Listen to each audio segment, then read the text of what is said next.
In the world of hair transplantation, there has been an ongoing obsession about techniques. Terms like FUE, FUT, and now DH are thrown around us as if they are magic formulas that on their own determine the success of a procedure. Many franchise clinics and those clinics resistant to change have deliberately shifted the discourse towards methodologies, sidelining the most critical aspect: who is going to do the surgery, the skill, the expertise, the ethical integrity of the surgeon performing the procedure. And this is not just an oversight, it is a calculated distraction. Clinics that cannot boast of an expert surgeon often compensate by aggressively marketing a particular technique. This misdirection leads patients to believe that the technique alone is the defining factor of success, rather than the experience, artistry, and precision of the doctor. But all good clinics the world over use the best technique. And why would they not? They are open to discussing both the technique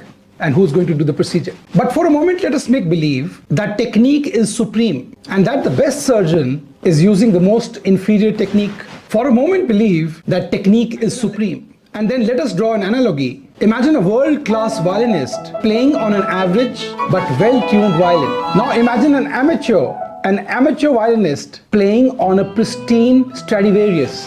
Who do you think will produce better music? And the same applies to hair transplant surgery. Even the most advanced techniques, when performed by poorly trained, inexperienced surgeons or technicians, will yield subpar results. On the other hand, a skilled surgeon with years of experience behind him, thousands of surgeries that he has done, who has a keen sense of aesthesis, can achieve outstanding results even with a basic technique.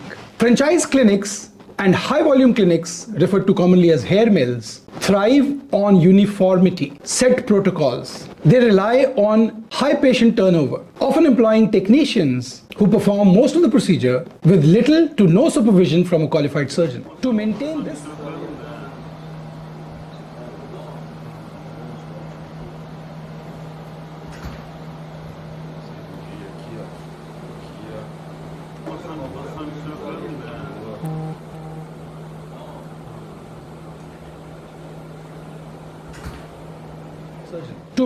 this, business model, they need to divert attention from the question, who is going to perform my surgery? Instead, they flood the conversation they're having with the patient with technique-driven jargon. FUT versus FUE, DH versus DH.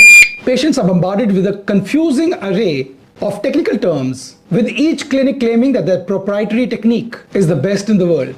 And other clinics entice patients with a mix of techniques, a potpourri of techniques, such as FUT and FUE together, the combination method, under the false pretense of achieving superior density, of achieving greater coverage. However, without proper planning, this can lead to unnecessary scarring and poor results, as I'm going to illustrate in the case I'm going to present today. Clinics often provide unrealistic expectations, making patients believe that the technique alone ensures coverage, density, and a natural look. Over the years, the FUT versus FUE debate has lost some of its intensity, but it still lingers. Many patients still get confused about which technique is best suited for them. The truth is that both the techniques FUT and FUE have their merits and limitations, and the choice should be based on individual needs, donor availability, and long-term planning.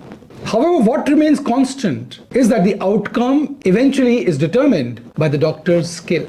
Now let's analyze the real case of a patient who fell for the misleading advertisement of a franchise clinic that promised superior coverage with a combination of FUT and FUE.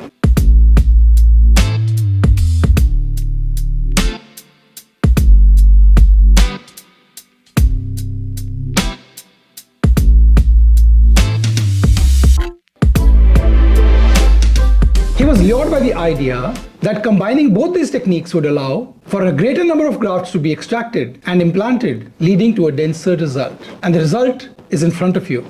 Despite the promise of better density, the patient ended up with patchy coverage. The poor execution of the surgery resulted in unnatural hair placement with visible gaps. He was left both with a wide FUT scar, smiling scar, and visible FUT extraction sites, since a large size punch was used. And this compromised his donor area permanently, as you can see in the picture. And the hairline was created without considering the natural flow the natural direction of growth of hair, leading to an artificial appearance. And the patient came and told me that the surgeon was barely present during the surgery, with technicians having a field day. So rather than getting caught up in technique-based marketing, patients should focus on choosing the right doctor, choosing the right clinic, and here is what truly matters. How many years has the surgeon been performing the surgery? Has the surgeon specialized in this field? Does the surgeon have an eye for detail, an eye for natural hairline design, and proper angulation? Is the surgeon directly involved in the procedure, or is most of the work or all the work delegated to technicians? How many cases does the clinic do in a day? Does the doctor prioritize patient needs over business interests? Are they honest about what can and what cannot be achieved? And lastly, patient testimonials, see patient results, meet past patients. For real results, speak louder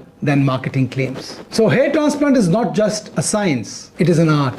While techniques evolve and improve, they remain mere tools in the hands of a skilled surgeon. No matter how advanced a method may sound, it can never compensate for the expertise required to execute it flawlessly.